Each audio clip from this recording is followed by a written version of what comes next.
Assalamualaikum warahmatullahi wabarakatuh. Nama saya Resmanaila Ramadhani dengan NIM 2390331050 kelas EJ23B. Fashion branding adalah proses menciptakan identitas, citra, dan juga nilai unik sebuah merek fashion bagi konsumen. Bukan hanya soal logo ataupun nama, tapi juga tentang bagaimana keseluruhan pengalaman dari mulai produk, tampilan visual, komunikasi, sampai nilai yang diusung untuk membuat persepsi konsumen terhadap merek tersebut. Fashion branding dapat membuat suatu merek dapat dikenali, diingat, dan juga disukai oleh konsumen.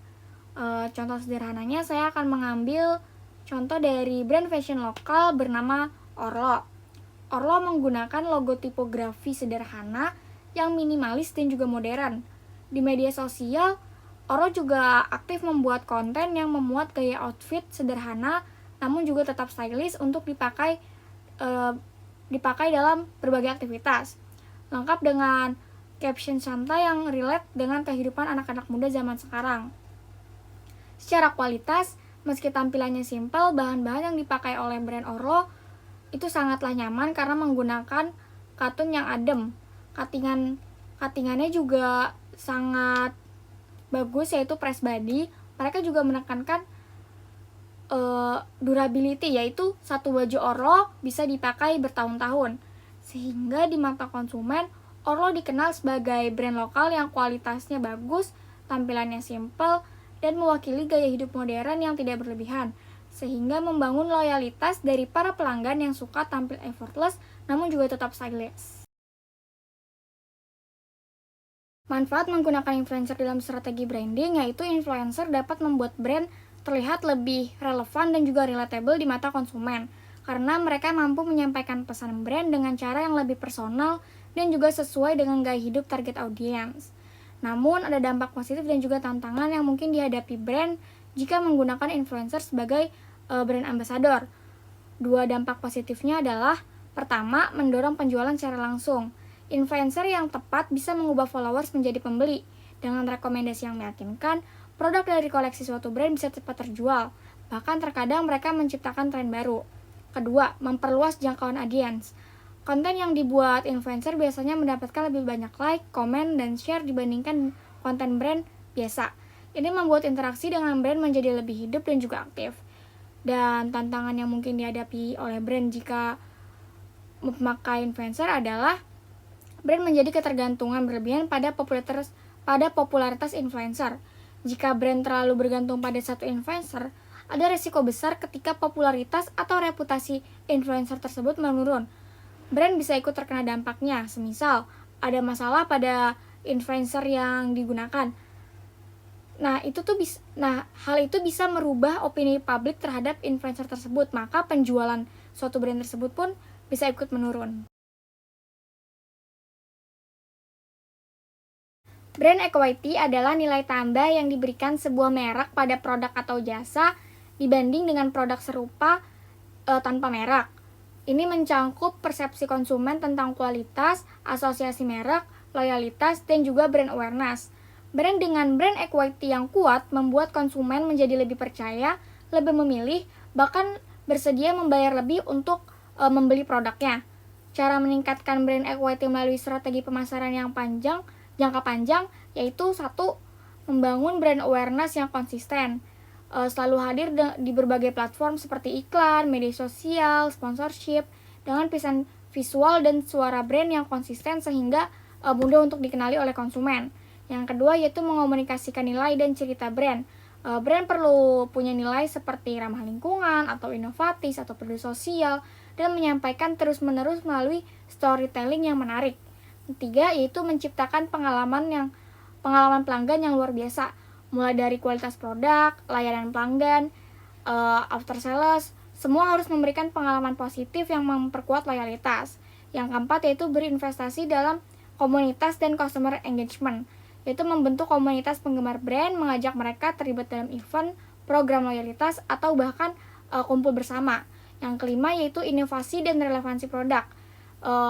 Brand harus mengembangkan terus produknya dan menyesuaikan dengan kebutuhan konsumen. Bagaimana Krisis atau isu negatif merusak brand equity. Krisis seperti produk cacat, kontroversi etis, atau pelayanan buruk yang viral bisa menghancurkan kepercayaan konsumen dalam waktu singkat. Akibatnya, brand dipersepsikan negatif oleh konsumen, lalu loyalitas konsumen menjadi turun drastis. Nilai produk juga bisa menurun, lalu butuh waktu dan biaya yang sangat besar untuk mengembalikan citra brand untuk kembali seperti semula. Salah satu contoh brand yang berhasil pulih setelah krisis yaitu Nike. Pada akhir 1990-an, Nike menghadapi krisis besar akibat laporan tentang eksploitasi pekerja di pabrik-pabrik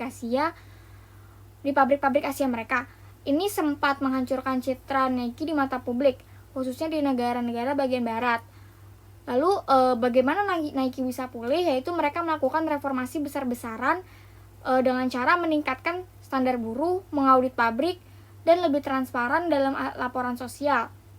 Lalu Nike juga mengubah strategi pemasaran mereka, yaitu fokus ke empowerment dengan kampanye inspiratif yaitu Just Do It dan kolaborasi dengan atlet yang punya citra kuat.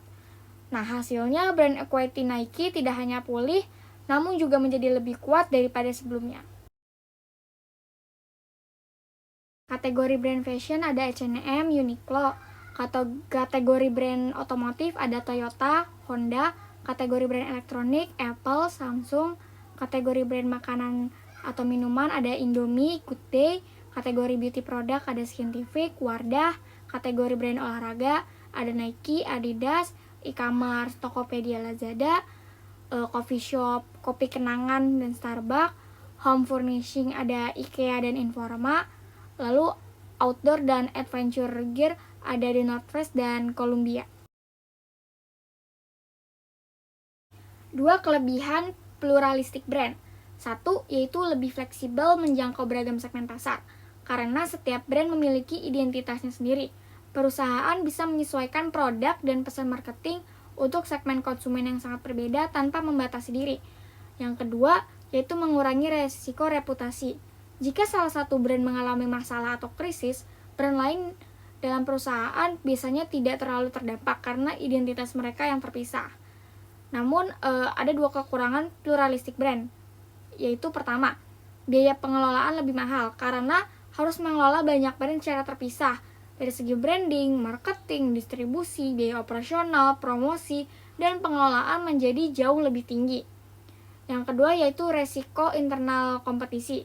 Brand-brand dalam satu perusahaan bisa saling bersaing satu sama lain di pasar yang sama, menyebabkan pembeli memilih satu brand saja, bukannya memperbesar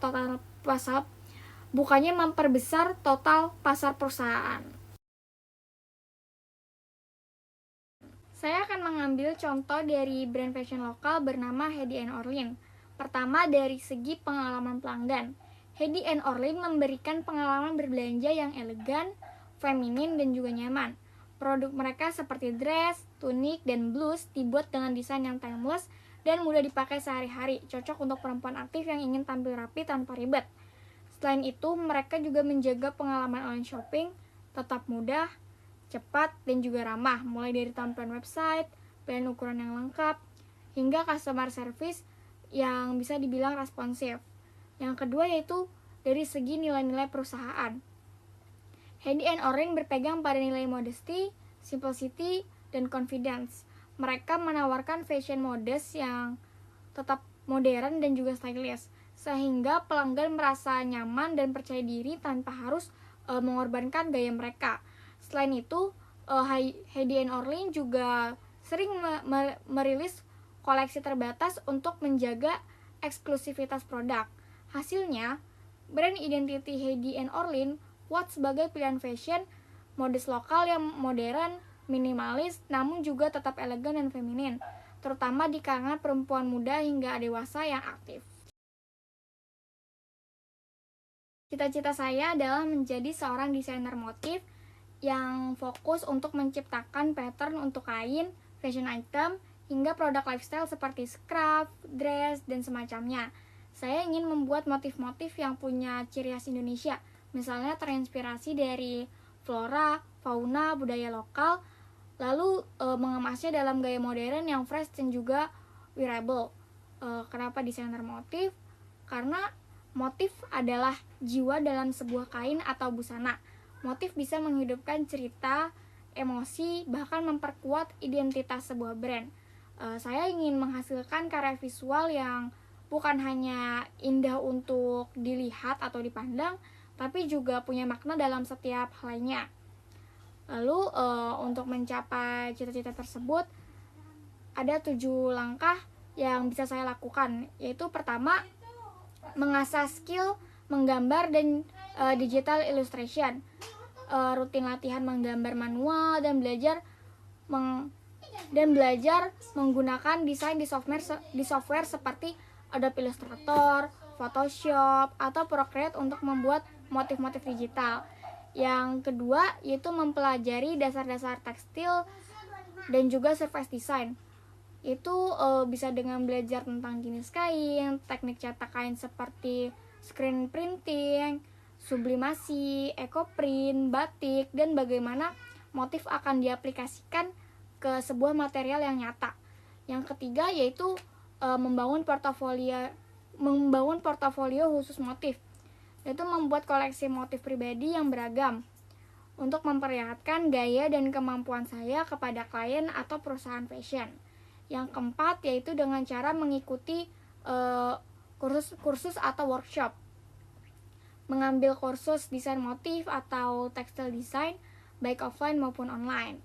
Yang kelima bisa melalui magang atau freelance di brand fashion atau tekstil, cari pengalaman langsung dengan brand fashion, rumah tekstil, atau bekerja freelance membuat motif untuk brand-brand lokal. Yang keenam yaitu membangun personal branding dan eksistensi online dengan cara aktif memamerkan karya di Instagram atau membuat website pribadi supaya lebih dikenal calon klien atau kolaborator. Lalu yang ketujuh itu mengikuti pameran atau kompetisi desain untuk mengasah terus skill saya di bidang desain motif.